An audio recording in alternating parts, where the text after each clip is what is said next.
भगवान को आज आपके समय की आवश्यकता पड़ गई है। ये कभी कभी ऐसा होता है जब भगवान को जरूरत पड़ता है। इन दिनों भगवान को जरूरत पड़ गया है मनुष्य का, और भगवान से तो हम लोग सब दिन मांगते रहते हैं। मंगना ही है, ब्याह करा दीजिए, बच्चा पैदा करा दीजिए, फला करा दीजिए, ये करा दीजिए, वो करा दीजिए, नौकरी करा दीजिए, सब मांगते हैं। लेकिन भगवान कभी कभी मांगता है। ये वही समय आया है, ये जो पीरियड है जिसमें आप बैठे हो, इसमें भगवान मांग रहा है। समाज में आग लगा हुआ है, लोगों की बुद्धि में आग लगा हुआ है, लोगों के विचार में आग लगा हुआ है। इस आग को कौन शांत करेगा? या आप समझ लीजिए, अगर युवा पीढ़ी को नहीं बदला गया, इस पीढ़ी को नहीं चेंज किया गया, तो गली गली में शूर्पणखा घूमेगी। वाओ!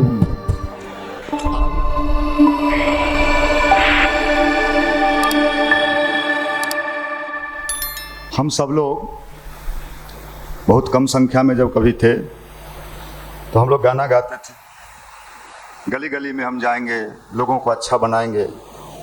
एक सपना था, एक सपना देखते थे हम लोग कि अच्छा इंसान बनाएंगे, नया जमाना लाएंगे। ये गाना गाते थे। उस जमाने में इस सपने को अगर कोई सुनता हम लोगों को तो कहता, इन लोग जैसे बेवकूफ़ लोग दुनिया में नोबेल प्राइज मिलना चाहिए। 5, 7, 8 थे बेवकूफ़ टाइप के लोग, लेकिन गाना यही चलता था, नया जमाना लाएंगे, नया सवेरा लाएंगे, इस धरती पर लोगों को अच्छा बनाएंगे। आज जब रोड पर उतरते हैं, लोगों के पास जाते हैं, हजारों की भीड़, युवा युवती, महिलाएं, लगता है उन सबके भीतर कहीं न कहीं से बदलने का मन हो रहा है। उनको कोई रास्ता नहीं दिखाई पड़ रहा है कि बदला कैसे जाए, चेंज कैसे हम हो। बुरे चीज़ को तो सिखाने के लिए समाज में इन दिनों सारे लोग लगे हुए हैं। खैनी का प्रचार, हनुमान छाप खैनी। अब हनुमान जी कभी खैनी खाते नहीं थे, लेकिन बेचने वाले हनुमान छाप खैनी, शंकर छाप बीड़ी, था नहीं, लक्ष्मी छाप दारू। हो सकता है कुछ भी इस देश में संभव है। और वो प्रचार कर कर के बड़े बड़े लोगों को उतार के हम सब के दिमाग में ये डाल दिया, खाओ तो जानो, पियो तो जानो। कौन प्रचार कर रहा है? तो बड़े बड़े स्टार प्रचार कर रहे हैं। लेकिन कहीं से अच्छे विचार के प्रचार करने वाले लोग उतने दबंग रूप से कहीं नहीं दिखाई पड़ते। साधु महात्मा हैं तो उनका अपना धंधा चलता है। हम लोगों की हालत बड़ी विचित्र है कि अगर हम समाज को ये सोच के कि ऐसे ही छोड़ दिया जाए तो आने वाले दिनों में गली गली में राक्षस घूमेगा और शूर्पणखा घूमेगी। शूर्पणखा का नाम सुनियो ना? हाँ, रामायण काल में शूर्पणखा बहुत बन ठन के रिझाने के लिए गई। किसके पास? हैं? ब्यूटी पार्लर से सज धज के गई। किसको रिझाने के लिए? राम जी को। लेकिन राम जी गायत्री जपते थे, ध्यान करते थे, और गायत्री का तेज इतना था कि उन्होंने समझ लिया कि ये शूर्पणखा जो है, अब तुम लोग तो फंस जाओगे। हमको देखी, हम भी देखे, पलट के देखी। माफ करना, इस चीज को समाज में कैसे बेहतर बनाया जाए, गायत्री परिवार का अभियान यही है। और उसका परिणाम यही है कि साहब भगवान को सही रूप में समझा जाए। इन दिनों जो भगवान की परिभाषा है, ये परिभाषा भगवान की है ही नहीं। भगवान ना तो कोई सिस्टम है, भगवान तो एक ऊर्जा है जो अच्छे राह पे चलने की प्रेरणा देता है। कई लोग कहते हैं, अभी निशांत जी कह रहे थे ना कि भाई लोग कहते हैं समय नहीं है। गांव में कुआं देखा है आपने? कुआं? अच्छा, कितने लोगों ने कुआं देखा है? चलो सब ठीक है। आने वाली पीढ़ी तो पूछेगी कुआं किसको कहते हैं, तो हम लोग कहेंगे गड्ढा होता था, वहां बाल्टी होता था, उसे पानी निकाल। नया जनरेशन क्या गुड्डू जी? कोई नहीं जानता। कुआं पर स्नान कितने लोगों ने किया है? झूठ नहीं बोलना, बहुत लोगों ने किया नहीं। नेचुरल साहब, उस कुआं के पास कभी जाओ, कहीं अगर दिखाई पड़े और उसमें बोलो टाइम नहीं है, वहां से क्या आवाज निकलेगा? समय नहीं है, क्या निकलेगा आवाज? भगवान भी कुआं है। जैसे तुम कहते हो टाइम नहीं है, और जब तुमको टाइम का जरूरी पड़ता है तो वो क्या कहेगा? टाइम नहीं। तो भगवान को आज आपके समय की आवश्यकता पड़ गई है। ये कभी कभी ऐसा होता है जब भगवान को जरूरत पड़ता है। इन दिनों भगवान को जरूरत पड़ गया है मनुष्य का, और भगवान से तो हम लोग सब दिन मांगते रहते हैं। मंगना ही है, ब्याह करा दीजिए, बच्चा पैदा करा दीजिए, फलना करा दीजिए, ये करा दीजिए, वो करा दीजिए, नौकरी करा दीजिए, सब मांग भगवान मतलब मांगना, लेकिन भगवान कभी कभी मांगता है। ये वही समय आया है, ये जो पीरियड है जिसमें आप बैठे हो, इसमें भगवान मांग रहा है। क्या मांग रहा है?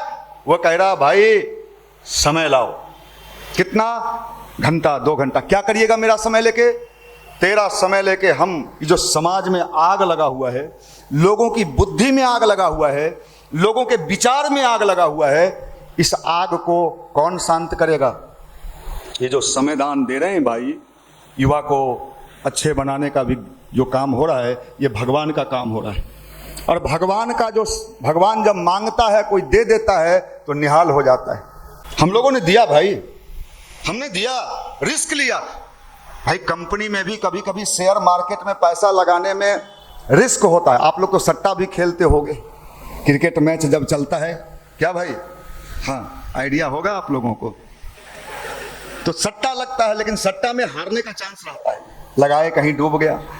लेकिन ये भगवान के यहाँ जो हम लोगों ने लगाया, जिस जमाने में रिस्क लिया, गुरुदेव कहते थे बेटा तुम हमारा काम करो, हम तुम्हारा काम करेंगे। अब हमारी बुद्धि कहती थी गुरुजी तो है ये नहीं है, वो तो फोटो में है। और मान लीजिए हम इनका काम कर दिए, अब मेरा काम नहीं बना, तब उस समय शादियों ब्याह नहीं हुआ था, यह डर था कि इनका काम करते करते ब्याह होगा कि नहीं होगा, यह रिस्क था भाई। क्या गुड्डी जी, आपका तो हो गया। तो हम ये बात कहते हैं, लेकिन साहब देखो, आज आपने वीडियो देखा होगा, सोशल मीडिया में वीडियो डलाया है, फॉर्चूनर करिया रंग के ऐसे फूल माला लेके हजारों लोग रोड पर खड़ा है कि मनीष भैया आ रहे हैं। और मनीष भैया किसी समय, लंबे समय तक उस रोड पर झाल मृदंग बजाते थे भगवान के काम के लिए। और आज जिले जिले में खोज हो रहा है। बहुत जिला को तो हमने नकार दिया कि इस महीना मेरे पास अब समय नहीं है। माफ करिएगा, हमने तो उनके कंपनी में हमने शेयर लगाया, तो एक एक शेयर का कीमत इतना है, और आने वाले समय में तो और बढ़ने वाला है। भगवान जब मांगता है तो देना सीखिए। भगवान को बेलपत्तर से कोई लेना देना नहीं है, भगवान को फूल से कोई लेना देना नहीं है, फूल तो उसका है। भगवान को लोटा के जल से कोई लेना देना नहीं है। अच्छा एक बात बताओ, ये जल किसका है? आपके बाबा ने बनाया है, परदादा ने बनाया है, आपके चाचा ने बनाया है? जल उसका है भाई। आप क्या करते हो? उसी का जल लेके उस पर कहते हैं शिव जी थोड़ा ख्याल रखिएगा। अच्छा एक बात बताओ, आपके बैग से, पॉकेट से पैसा निकाल लें और कहें लीजिए मिठाई खा लीजिएगा, आप क्या कहोगे? बड़ा तेज निकला, हमरे पैसा हमको दे के कहता है मिठाई खाइएगा। और आप भी तो वही तेजी दिखाते हो। जल भगवान का, खाली लोटा आपका, भर लिया, ओम नमः शिवाय। तो भगवान आपकी चालाकी को खूब समझता है। उसके पास एक्सरे मशीन लगा हुआ। इन दिनों भगवान को हमने एक महाबेवकूफ मान रखा है कि आंख बंद करके बुड़बक बैठल है, उसको माफ करिए। इसी को समझना है, भगवान की चेतना अगर कहीं है तो हमारे भीतर है, इसको जगाना पड़ेगा, इंसान को इंसान बनाना पड़ेगा। और दुनिया में ये विज्ञान किसी के पास नहीं था, दुनिया में ये साइंस किसी के पास नहीं था। इंसान को इंसान बनाने का विज्ञान किसके पास था? भारत के पास था। भारत इसी विज्ञान के बल पर पूरे विश्व को ज्ञान देता था, पूरे दुनिया को ज्ञान देता था। आप किस यूनिवर्सिटी में पढ़ते हो मुझे पता नहीं। बिहार में 2 यूनिवर्सिटी था, विक्रमशिला और नालंदा। दुनिया के लोग यहां शिक्षा ग्रहण करने आते थे इसी बिहार में। और पूरी दुनिया को बिहार ने ज्ञान दिया कि जीवन जीने का कला, जीवन को कैसे जीना चाहिए, लाइफ मैनेजमेंट। ये कौन सिखाता था? आपका बिहार। आज बिहार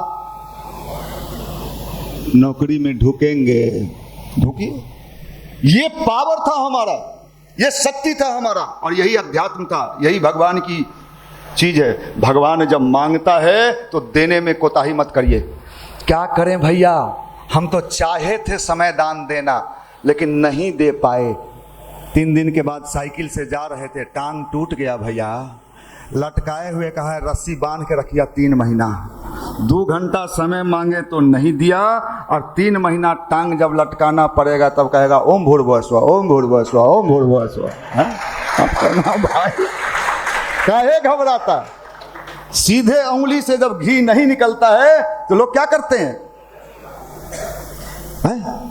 माफ करिएगा, आप सीधे मानने वाले लोग नहीं हैं, हम जानते हैं, मुर्गा छाप हैं आप, कुकड़ू को। तो भगवान के इन दिनों दुनिया में आग लगा हुआ है। हमारा आंदोलन प्रवचन का नहीं है, हमारा आंदोलन लोगों को धार्मिक बनाने का नहीं है, हमारा आंदोलन है मनुष्य को मनुष्य बनाने का। अगर मनुष्य मनुष्य नहीं बन पाया तो आने वाले दिनों में, मैं पिछले कई रविवार से दोहरा रहा हूं, आप रहोगे कहां रहोगे? इसलिए भैया ये भगवान की योजना है। गुरुदेव ने कहा बेटा हमारा अभियान हमारा नहीं है, किसका है? भगवान का है। और जो भगवान का साथ देता है वो कभी घाटे में नहीं रहता है, कभी नहीं रहता है। जिन जिन लोगों ने भगवान का साथ दिया कभी घाटे में नहीं रहा, कभी नहीं रहा। भगवान कृष्ण का साथ दिया पांडवों ने, तो भगवान कृष्ण ने भी पांडव को कहां पहुंचा दिया? राजा बना दिया। भगवान राम का साथ दिया किसने? विभीषण ने, सुग्रीव ने, हनुमान जी। अच्छा एक बात बताओ, इसमें कितने लोग, झूठ नहीं बोलना, मंदिर में कितने लोग हनुमान जी का कभी न कभी मंदिर में जाके प्रणाम की हो या पूजा की हो? चलो ठीक है। हनुमान जी के बारे में क्या जानती हो? क्या जानते हैं? नहीं, हनुमान जी के बारे में ये जानते हैं कि बहुत शक्तिशाली हैं ना। अगर हनुमान जी बहुत शक्तिशाली होते, रामायण सीरियल देख लीजिए, भरी सभा में सुग्रीव के बड़का भाई का नाम क्या था? बाली। और सुग्रीव के दोस्त कौन थे? सुग्रीव के दोस्त कौन थे? हनुमान जी। मैनेजर थे और मालिक थे सुग्रीव। मैनेजर कौन था? हनुमान जी। हमारा बात मत मानिए, रामायण सीरियल देखिए। और जब बाली ने लात मार रहा था, किसको? हनुमान जी भी वहां खड़ा थे, वो भी धीरे से खसक लिए। अगर बहुत शक्तिशाली थे, अगर आपके दोस्त को कोई मार रहा है तो आप खसक लीजिएगा कि जो होगा देखा जाएगा, हम भी साथ देंगे? साथ दीजिएगा ना जी, कि भाग जाओगे कि नहीं वो फंसी है, हम भी फंस जाएंगे, हम जा रहे हैं। हनुमान जी वहां से खसक लिए। हनुमान जी कब हुए? जब वो भगवान श्री राम का काम किए, भगवान का काम किए। उस समय जो काम था लंका जलाना। लंका जलाना मतलब दुर्बुद्धि में आग लगा देना। इन दिनों जो रोड पर हमारी लड़कियां निकल रही है, रूम जो लड़कियां जा रही है, हमारे भाई जो जा रहे हैं, ये क्या काम कर रहे हैं? लंका में आग लगा रहे हैं, आग लगा रहे हैं। और आप समझ लो ये भगवान की योजना है। और भगवान की योजना में जो भगवान का साथ देता है वो कभी घाटे में नहीं रहता। मनुष्य को मनुष्य बनना ही पड़ेगा, कोई उपाय नहीं है, कोई उपाय नहीं है। पूरी दुनिया को अगर हम दिशा देना चाहते हैं तो पहले हमें अपने आप को ठीक करना पड़ेगा। गायत्री मंत्र इसका नाम है, गायत्री मंत्र इसका नाम, ध्यान इसका नाम है। गायत्री मंत्र साबुन है। कौन साबुन? एक साबुन तो वो है जो हमारा चेहरा धोता है, शरीर धोता है। गायत्री मंत्र किसको धोता है? मन को धोता है, मन को धोता है। और जिसका मन साफ रहने लगा उसका माइंड इतना तेज हो जाएगा कि उसको पढ़ने में, मन को साफ करने का विज्ञान किसी देश के पास नहीं था। शरीर को साफ तो एक से आप साफ नहीं हो करते हैं तो आजकल तो मार लेता है। क्या कहता है ओकरा? डीओ सीओ लियो उठ जियो। हाँ, इसलिए भाई समझ लो, मन की सफाई। और ये मन अगर साफ है तो आपकी जिंदगी में वो सब मिलेगा जो आप चाहते हो। मन, अपने देश में मुहावरा था, मन चंगा तो कठौती में गंगा। मन की सफाई, मन की सफाई। और ये मन की सफाई करने की टेक्नोलॉजी दुनिया में किसी के पास नहीं था, भारत को छोड़ के। और इसी विज्ञान के बल पर भारत पूरे विश्व को रास्ता देने का काम करता था। उस जमाने का बीए पास नौजवान, जिस जमाने में बीए का कोई वैल्यू था, स्वामी विवेकानंद क्या कितना पढ़े थे? बीए पास। और जब वो जाते हैं विदेशों में और भारतीय संस्कृति को बताते हैं तो सारी दुनिया दंग रह जाती है। या आप समझ लीजिए, अगर युवा पीढ़ी को नहीं बदला गया, इस पीढ़ी को नहीं चेंज किया गया तो गली गली में सुर्पनखा घूमेगी। वाओ, आओ ना, आए। आ गए तो ओरिजिनल रूप में आ जाएगी, माल लाओ। माल माल तो नहीं है रे, तो भटियारा आया काहे तू? हैं, ये झुल्फी दिखाता है रे, अरे झुल्फी दिखाता है। कुल्फी नहीं बेच पाएगा तो डाक बंगला चौराहा पर। नौकरी, कोचिंग, कबड्डी कबड्डी, ठगी है अपन मामू के। मामू पढ़ता हूँ पटना में, निकाल लूंगा, माफ करिएगा। हम तो इस अभियान में लगे हैं कि इनको भी ठीक किया जाए। ये भी इन दिनों लाल सिग्नल हैं, समझ लो सब। गायत्री मंत्र इसका नाम, अध्यात्म इसका नाम है। मनुष्य के अंदर मनुष्यता का विकास अगर नहीं किया गया, मानवता का विकास नहीं किया गया, गायत्री मंत्र मतलब आपके अंदर दया आया कि नहीं, करुणा आया कि नहीं, संवेदना आया कि नहीं, दूसरे के दुख को देख के आपके अंदर दुख हुआ कि नहीं हुआ। आप तो निर्दयी हो, आप तो रावण हो। माफ करना, नहीं हम नहीं सुधरेंगे। अच्छा, तो रावणों तो यह बात कहता था, हम हॉस्टल में रहियो, बम चलवाइयो, बम बम। एक दिन ऐसा बम लगा कि चले गए महाबम। तो ऊपर वाले के लाठी में आवाज नहीं होता है, लेकिन जब लगता है, भैया 3 माला गायत्री कर रहे थे, 6 माला कर हैं, अभी हैं, अभी रुकना। जब बढ़िया से समझा रहे थे तो मैं जाती, मैं आती, मैं खाती, मैं गुलाब देती, मैं टॉफी देती। तो भाई समझो, गायत्री मंत्र इसलिए कहते हैं, अच्छा विचार से जुड़ जा, समय रहते बदल जा। समय चूक जाने के बाद इंसान बहुत पश्चाताप करता है।